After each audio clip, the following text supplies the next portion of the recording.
Allez, salut à tous, on se retrouve comme d'habitude pour cette petite vidéo du dimanche matin.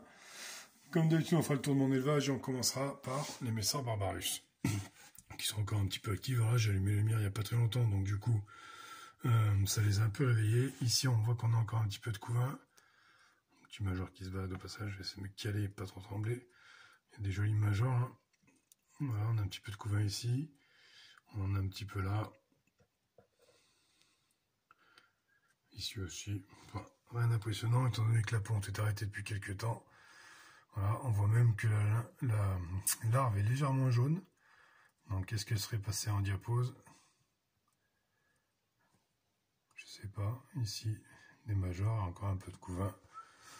Dans l'air de chasse, on va les retrouver avec un peu d'activité. Bon, elle se met toujours sous le tuyau. Je sais pas pourquoi ils me font ça depuis quelques jours. Alors là, il y a l'huile de paraffine, on voit strictement rien. On va regarder un petit peu par-dessus. Je sais pas pourquoi elles se mettent là. Ils vont peut-être trouver un passage d'air ou je sais pas quoi. L'abreuvoir avec le coton qui recule au fur et à mesure. Mon petit dépotoir avec des petits bouts de coton. Et ici, des résidus de graines. Allez, on va fermer cet ADC là. On va passer dans le lit principal. Enfin, dans le lit principal, dans le building. Hop, parce qu'elle est là. Alors ici, toujours un gros tas de graines qui diminue. Ça regarde bien par rapport à la semaine dernière, ça a déjà bien diminué. Mais bon, elles ont encore un petit peu de l'avance. Encore quelques ouvrières des majors. Alors on commence à bien pouvoir aller vite. Alors ici, je ne sais pas si on va la voir. J'ai zoomé à fond. Je vais essayer de me rapprocher un peu. J'ai vu une paire d'ailes encore. Donc ça veut dire que le sexué que j'avais le ou là, parce que j'avais les deux, ici, bah, il est toujours là. Je la vois pas malheureusement. En tout cas, elle n'a toujours pas été là, ici en bas. Il me semble que c'est ça. Je vais regarder hors caméra. Ouais, j'ai un doute. Au-dessus de cette graine, là-bas, il y a un truc. J'ai l'impression que c'est une paire d'ailes qu'on voit. Donc, enfin bon, elle était par ici. Donc, je ne sais pas combien de temps elles vont la garder, mais on verra bien. Ici, quelques majors. Voilà, toujours pareil, sous ma boîte, hein, elles sont toujours bien cachées. Ici, dans la petite boîte, qu'est-ce qu'on a? Des déchets. On sait quoi au fond? Des déchets. On voit bien qu'elles ont bien bouffé les tuyaux déjà, hein. Donc voilà. Comme d'habitude avec ces Messards. Dans la grosse aire de chasse, bah, toujours autant de monde, hein. Voilà. Bon, il fait bon, hein, parce que en dessous, j'ai 24 degrés en chauffe et je vois que le thermostat n'est pas déclenché. Donc, comme il a fait encore une belle journée dehors aujourd'hui, on avait 20 degrés en extérieur, forcément la maison chauffe. Donc, pour l'instant, on ne peut pas dire qu'on est encore entré dans le repos hivernal. Je vais la l'ADC, comme d'habitude. Dépotoir, rien d'inquiétant, un peu de graines, un peu de cadavre, du coton et des bouts de plastique comme la semaine dernière, ce que j'ai pas nettoyé. Donc voilà, et ici, un petit major. Je vais essayer de vous montrer. Un petit major qui essaie de se... Alors il est où? Il est où? Là. Un petit major qui essaie de se barrer et qui malheureusement n'a pas survécu. Alors je cherche une pince pour essayer de vous le tourner. Je vais avec le doigt. Voilà. Mise au point. Mise au point. C'est un peu dur pour le téléphone. Donc voilà. Petit major décédé. Hop. Bon, il va aller dans la poubelle. On va regarder du temps qu'on est ici. La Cantatus. Bon, celle-ci, par contre, du coup, elle a bouffé son couvain, j'ai l'impression. Elle avait repondu quelques œufs. Je les ai nourris avec les cotons-tiges. Attends, je regarde par-dessus. Ouais, apparemment, elle a rebouffé son couvain. Je vais là. Bon, bah, du coup, elle va partir en diapo sans couvain, c'est pas grave. On va regarder la Scutellaris, ici. La semaine dernière, elle avait 2 petits œufs. Oh, attends, je t'aide. Et aujourd'hui, dans ses mandibules, on voit carrément une petite grappe. Donc voilà. Donc ça fera partie des crématos qui restent à la maison, donc non chauffés à température ambiante, mais qui restent à l'intérieur. Et puis c'est pas plus mal comme elle vient de pondre. On va lui laisser le temps de se développer. On va descendre sur l'étagère des campos. On va passer chez mes Crantatus. Voilà, Crantatus qui a un couvain pas mal.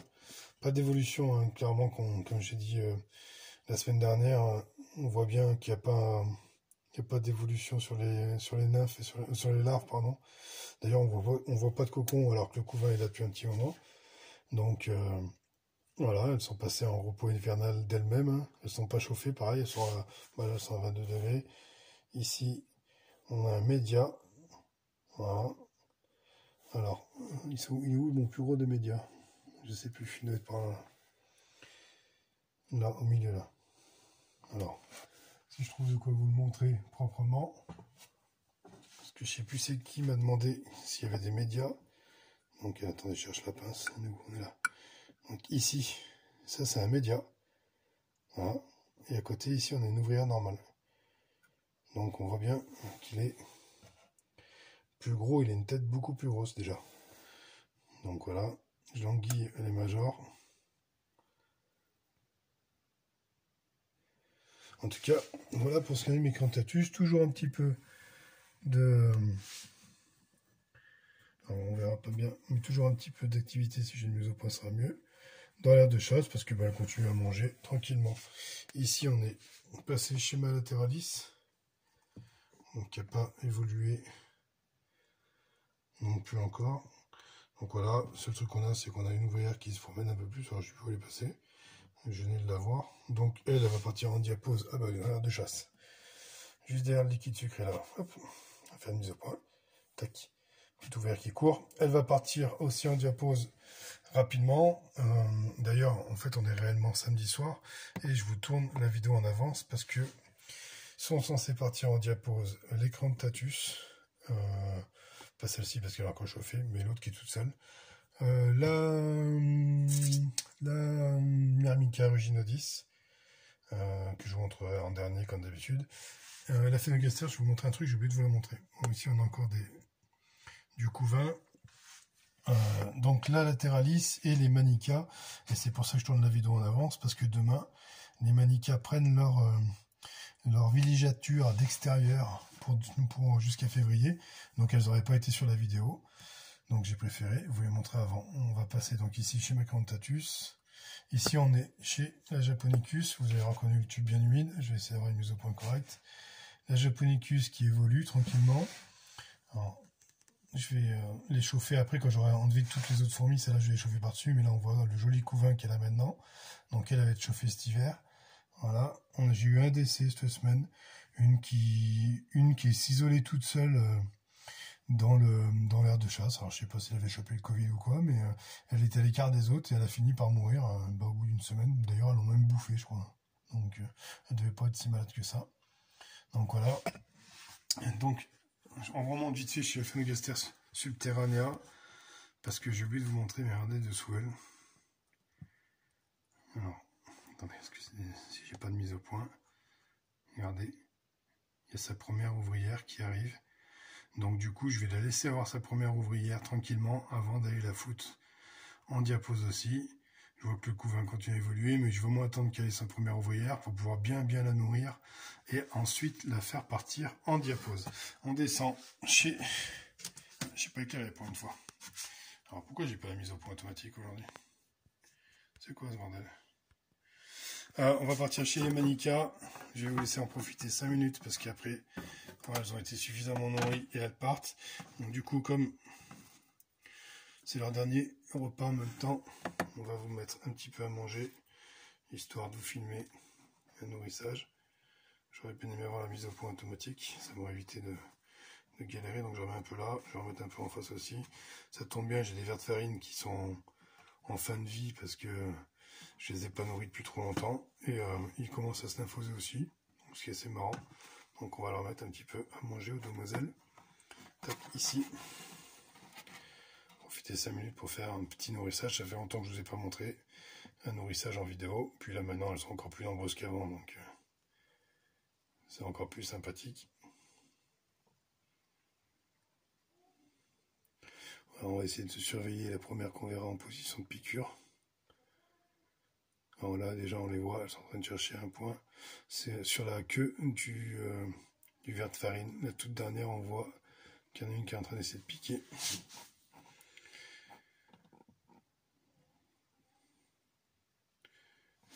Alors c'est pareil, si je prends une petite pince pour vous montrer. On va essayer de faire ça bien. Donc, elle est ici en bout là. Celle-ci en bout là, elle est en train d'essayer de piquer.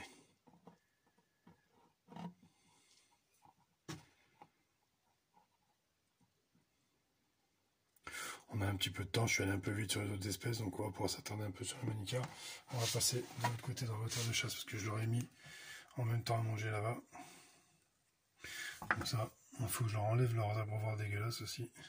Ça, c'est un ver de farine qui est mort depuis un petit moment, j'enlève. Donc là, ça sera le dernier nourrissage au vivant, puisqu'après en diapose, elles auront quand même un petit peu de liquide sucré pour tenir tout l'hiver, puisqu'elles ont besoin de manger.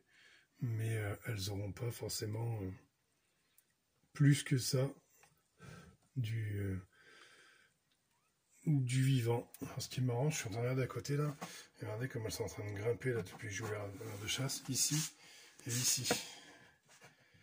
Et elles ont senti l'air, elles se sont dit tiens, il y a Nico qui met ses mains, on va peut-être pouvoir le niquer, peut-être pouvoir le défoncer au passage, donc du coup je les referme, ça va les calmer. On va passer ici, là elle monte moins, sinon celle-là, si elle commence là aussi, regardez. Juste pour le changement d'air. Donc voilà, tout se passe bien. Le ver de farine, il a pris sévère déjà. On voit qu'il est beaucoup moins vif que tout à l'heure. Donc voilà. L'autre il se bat encore un petit peu là-bas. Je suis en train de le surveiller. Est-ce que j'arrive à passer par le trou? Bon, regardez. Il est en train de se faire piquer. Si je passe par le trou de l'air de chasse, on verra mieux. Donc voilà. Il me reste encore 2 petites nymphes. Ça, je vais les mettre au messor. Je vais les mettre de côté. On va passer jeter un petit coup d'œil au couvain. Je vais fermer l'herbe de chasse de la manica. Elles ont faim. Un petit coup d'œil au couvain de la manica, vous voyez, il commence à diminuer. J'ai encore des belles nymphes. Alors comme je sais que le développement jusqu'à 15 degrés, il continuera. Donc même si je les mets dehors maintenant, où il fait 20 degrés aujourd'hui, ils annoncent une baisse de température tranquille dans la semaine. Donc elles vont avoir le temps de finir de naître avant de partir tranquillement pour leurs 2 mois et demi, enfin jusqu'à temps qu'il fasse plus de 15 degrés dehors. Donc ce qui arrive aux alentours de mi-février chez moi. Ici on a encore pas mal d'œufs. Voilà, on voit qu'il y a eu pas mal de naissances. Vous voyez ici, en bas là. Je vais faire la mise au point manuelle à chaque fois. Vous voyez, on voit qu'il y a pas mal de naissances, il y a pas mal de nouvelles. J'ai pas vu ma Gine depuis tellement longtemps que... Enfin, je l'ai croisée moi, mais vous l'avez pas vue. Elle doit être dans le tube du bas, je pense, cette vilaine. Je suis en train de regarder dans les autres tubes.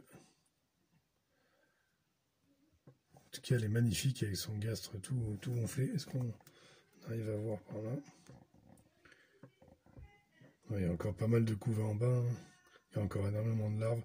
Excusez-moi, j'ai un petit peu de bruit derrière, hein, comme pour une fois je tourne en soirée. Forcément, la maison est active. Donc voilà, un joli petit tour sur ces manicas que vous ne verrez pas la semaine prochaine. Parce que elles seront au calme. On va passer sur la Myrmica Ruginodis. Celle que j'arrive jamais à filmer. Celle qui m'oblige à adapter des méthodes de tuto beauté, de youtubeuse beauté, comme dirait Fourmi des Plaines. Donc voilà.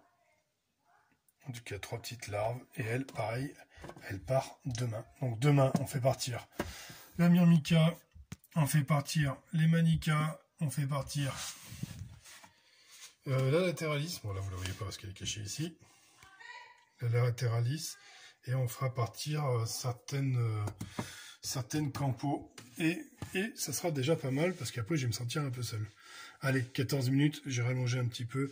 On peut faire un tour sur les autres. Tiens, je vous ai pas montré celle-là. Sur les autres Scutellaris qui sont celles qui font partie du test mais qui restent à l'intérieur. Donc on en a une en tube sec.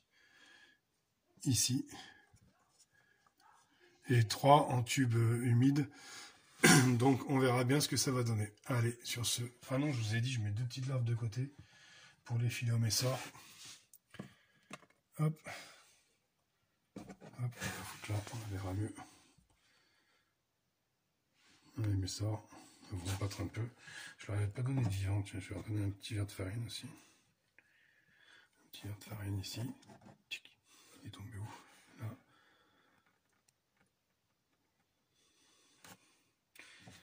Elles sont moins agressives que les manicas, mais elles aiment bien aussi. Qu'est-ce que j'ai là? J'en cherche des petits pas trop durs parce que sinon on a un petit peu du mal. Hop. Donc on va aller voir. Est-ce que les majors vont sortir? Là-bas ça n'a pas trop. Dans l'autre aire de chasse ça n'a pas trop fonctionné. Attendez, je vais les réveiller un peu, moi, ces vilaines. Hop, hop. Je sais même pas ce que je suis, parce que je ne rate pas. Voilà. Alors ici elles sont vraiment. Là elles sont excitées. Par contre si on regarde dans l'autre, là je viens de les nourrir, regardez. Franchement, il n'y en a pas une seule qui réagit, quoi. La moitié de la colo qui dort. Et ici, pourtant on est proche du nid principal. Oh, elles sont terrifiées. L'arrivée de l'insecte les a émoustillées. Comme quoi les messores, elles peuvent vivre au jour et on peut les embêter sans qu'elles s'affolent et qu'elles courent dans tous les sens, quoi. Il suffit de les habituer assez tôt. Donc voilà, oula, 16 minutes, j'ai dépassé mon record de temps en vidéo. J'ai beaucoup trop parlé sur cette fois-ci. Je vous souhaite un très très bon dimanche et je vous dis à dimanche prochain. Ciao, ciao.